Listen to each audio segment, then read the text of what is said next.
नमस्कार, मैं डॉक्टर नवीन चौहान अपने यूट्यूब चैनल में आपका बहुत बहुत स्वागत करता हूं। और मैं आयुर्वेद क्षार सूत्र विशेषज्ञ हूं। पाइल्स, फिशर, फिस्टुला, पाइलोनडल साइनस की जो बीमारियां होती हैं उनका ट्रीटमेंट मैं करता हूं गाज़ियाबाद में पिछले 12 सालों से भी अधिक समय से।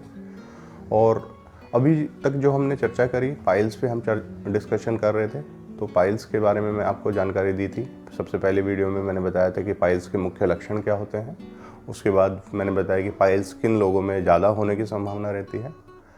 आज जो उसी चर्चा को आगे बढ़ाते हुए मैं आपको बताऊंगा कि पाइल्स अगर हो जाता है किसी को तो उसके ट्रीटमेंट के ऑप्शंस हमारे पास क्या क्या है। तो अगर आपने अभी तक हमारा चैनल सब्सक्राइब नहीं किया हो तो चैनल को सब्सक्राइब जरूर कीजिए और बेल का बटन जरूर प्रेस कीजिए ताकि आपको सारे अपडेट्स हमारे मिल सकें।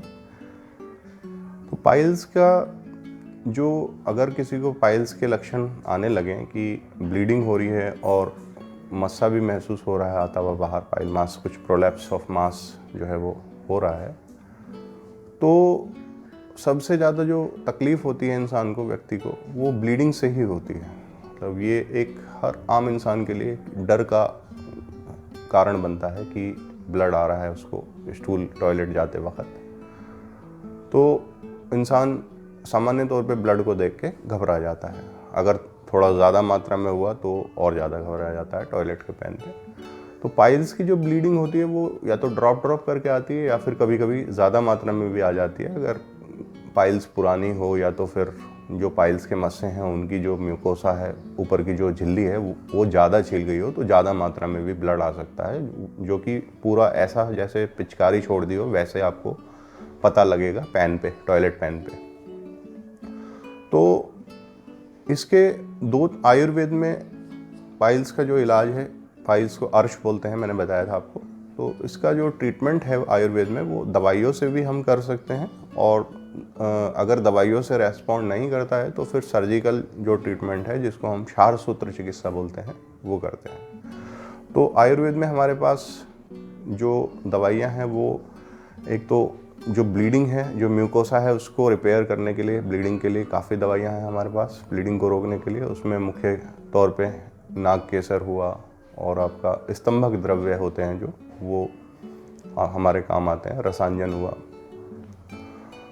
तो ऐसे बहुत सारी कंपनियों के अलग अलग ब्रांड्स अवेलेबल हैं मार्केट में जो आप डॉक्टर की सलाह से आप ले सकते हैं। उसके अलावा चूँकि पाइल्स का भी मुख्य कारण कब्ज है, तो कब्ज को कंट्रोल करने के लिए एक तो आपका डाइट मैनेजमेंट, वो मैं आपको बता चुका हूँ पहले। उसके अलावा डाइट मैनेजमेंट के अलावा कब्ज को नियंत्रित करने के लिए कुछ औषधियाँ जैसे त्रिफला चूर्ण, ईसबगोल, पंचसकार चूर्ण, वो, और उसके अलावा और भी ब्रांडेड बहुत सारी दवाइयाँ होती हैं आयुर्वेद में। आप उनको भी आयुर्वेद डॉक्टर की सलाह से आप ले सकते हैं, वो आपको फ़ायदा करेंगे। अच्छा, चूँकि जो पाइल्स है उसका कारण अग्नि की मंदता मतलब जो डाइजेस्टिव फायर होती है हमारी, उसको वो वीक हो जाती है पाइल्स में। तो अग्नि को बढ़ाने के लिए भी हमारे पास आयुर्वेद में अच्छी औषधियाँ, दवाइयाँ मौजूद हैं। उसमें मुख्य तौर पे चित्रकादि वटी या फिर लवण भास्कर चूर्ण या फिर कभी कभी हिंगवाष्टक चूर्ण भी प्रयोग करते हैं अग्नि बढ़ाने के लिए। अग्नितुंडी वटी है, ये सब यूज़ करते हैं। तो आप कोई भी आयुर्वेद दवा का इस्तेमाल करेंगे तो आप अपने चिकित्सक की सलाह से ही करेंगे। चेकअप के बाद अगर दवा ली जाए तो बेहतर रहता है, अपने आप से नहीं करेंगे, क्योंकि डॉक्टर आपको अच्छे से देख के और आपकी प्रकृति एनालाइज करके मेडिसिन प्रिस्क्राइब करेंगे तो बेहतर रहेगा, आपको अच्छे बेस्ट रिजल्ट मिलेंगे। तो ये तो आपका मेडिसिनल ट्रीटमेंट हुआ कि अगर मेडिसिन से आपका जो है ब्लड कंट्रोल हो गया और आपका जो मस्से हैं वो बाहर आने बंद हो गए तो बहुत अच्छा। फिर आप डाइट मैनेजमेंट करके उसको मेंटेन रखिए आप जो है, ताकि आपकी हेल्थ जो है वो मेंटेन रहे। अगर मेडिसिन से कंट्रोल नहीं होता इन केस, तो फिर मस्से बड़े हैं और पुराने हो गए हैं। पुराने का मतलब हो गया कि हो सकता है 1 साल, 2 साल, 3 साल, या कभी कभी हमारे पास ऐसे भी केस आते हैं जो 10-10 साल, 15-15 साल से जो है उसको बीमारी को लिए घूम रहे हैं, खींच रहे हैं। तो अगर बीमारी इतनी पुरानी हो गई है और मस्से की जो ग्रेडिंग है, ग्रेडिंग मैंने बताया था आपको पिछली वीडियो में, तो वो सेकंड डिग्री, थर्ड डिग्री या फोर्थ डिग्री में आ गए हैं तो फिर वो दवाइयों से रेस्पॉन्ड कम करते हैं, तो ऐसे केस में उनको सर्जिकली रिमूव करना पड़ता है।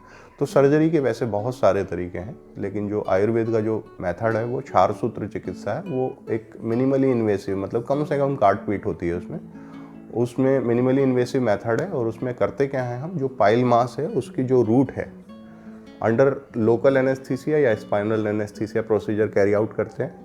तो जो पाइल मास है, सपोज ये पाइल मास है, इसको रूट से ट्रांसफिक्स करके, मतलब सुई से जो क्षार सूत्र का धागा है उसको ऐसे बीच में से निकाल के इसके और उसको लाइगेट कर देते हैं चारों तरफ से अच्छे से टाइटली, तो उसकी ब्लड सप्लाई पूरी लॉक हो जाती है। और ब्लड सप्लाई लॉक होने के साथ साथ जो क्षार सूत्र पे जो दवा लगी हुई है वो उसको 5 से 7 दिन में कट थ्रू कर देती है पाइल मास को। जो जख्म बनता है अगले 10 से 15 दिन में ठीक हो जाता है। उसमें कुछ इंस्ट्रक्शंस होती हैं, वो आपको जो है डॉक्टर आपके जो प्रोसीजर करते हैं क्षार सूत्र, वो आपको इंस्ट्रक्शन देंगे कि भाई आप जो है डाइट मैनेजमेंट, हल्की डाइट लीजिए और खाने में फ्रूट्स वगैरह लीजिए, जूसेस वगैरह लीजिए, दूध पीजिए। तो और फिर ड्रेसिंग के लिए भी आपको इंस्ट्रक्शन देंगे कि ड्रेसिंग में आपको ये चीज़ों का ध्यान रखना है, सिकाई करनी है गर्म पानी में बैठ के।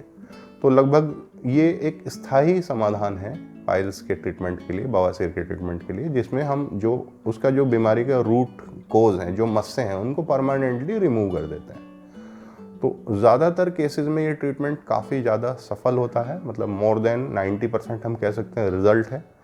लेकिन किसी किसी केस में अगर आपने ऑपरेट के बाद भी अपनी बाउल हैबिट्स, मतलब स्टूल जाने की जो हैबिट्स हैं वो नहीं सुधारी और आप जोर लगाते हो, तो जिस जगह पे ऑपरेशन किया क्षार सूत्र का वहाँ पे तो मस्सा नहीं होता है, लेकिन दूसरी जगह पे बन सकता है, जिसको हम सेकेंडरी हेमरोइड्स या सेकेंडरी पाइल्स कहते हैं।